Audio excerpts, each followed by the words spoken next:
Last week, 13 cities across Canada participated in a day of solidarity with the tar sands blockade in Hamilton, Ontario. There, activists had taken over North Westover Pump Station, a construction site belonging to oil and gas pipeline conglomerate Enbridge.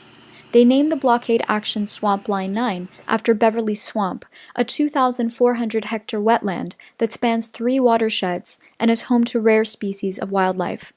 Directly through the swamp runs Enbridge's controversial Line 9, a nearly 40-year-old pipeline currently in use for the transport of light crude from Montreal, Quebec, westward to Sarnia in southwest Ontario. It has a capacity to transport 240,000 barrels of oil per day. Enbridge wants to reverse the direction of the oil so that it would travel west to east and carry tar sands diluted bitumen. It also wants to expand the capacity of the line to 300,000 barrels per day. Line 9 passes through 18 Indigenous communities who, despite being directly on the tar sands path, argue they have not been properly consulted regarding the project and they have not given their consent. I significantly question and doubt the integrity of Enbridge, and their PR machinery moving forward in terms of having some kind of valid consultation or any respect for the free, prior, and informed consent. In other words, the right to say no of First Nations that are concerned about the impacts of Enbridge, particularly on their salmon-based economy. The possibility of a tar sands spill in places like Beverly Swamp and Hamilton raises alarm for the protesters, who at the blockade took to chaining themselves to the fence leading to the pump station. On June 25th, Enbridge obtained an injunction against the protesters to leave after 5 days of the site's occupation, during which time construction had stopped.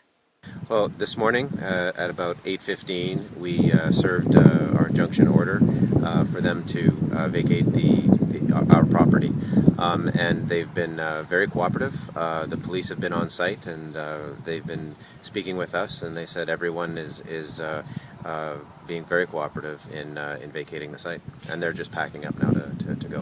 What consequences did this have on your operations? Well, it prevented us from continuing construction on a legal approved, NEB approved project for the reversal of 9A, which would supply crude oil to the Nanticoke refinery in Ontario, and also the operation of Line 9. Despite the injunction, protesters stayed, and communities in Six Nations, Aamjiwnaang First Nations, Peterborough, Edmonton, Toronto, and many others rallied in support. Pipelines kill! Tar sands kill! Pipelines kill! In Toronto, activists brought traffic to a halt when they undertook a direct action in the downtown core. In response to the legal move by Enbridge, they chose the Ontario Courthouse as the location to protest the injunction. They caused congestion on University Avenue by enacting a symbolic oil spill in the middle of the street and used the opportunity to speak with drivers about Enbridge's project. The story keeps changing, but the fact remains that this project has not gotten permission from the Indigenous communities of the Haudenosaunee Confederacy. It has not gotten permission from the communities that are in direct risk of the spill, and yet the construction was taking place. And shame.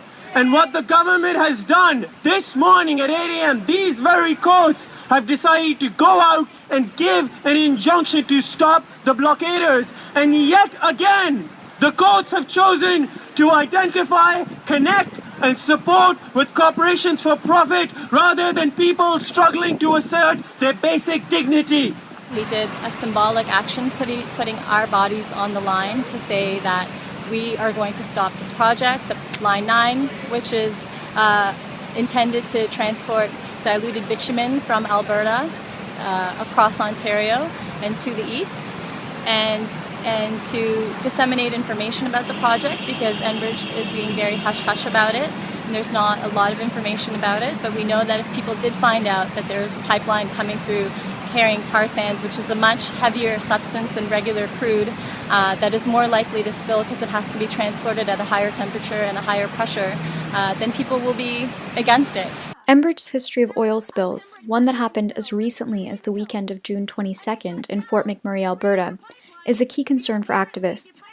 In a report published by Polaris Institute using Enbridge's own data, They stated that more than 800 spills occurred between 1999 and 2010, which is equivalent to approximately 161,475 barrels of crude oil released into the environment.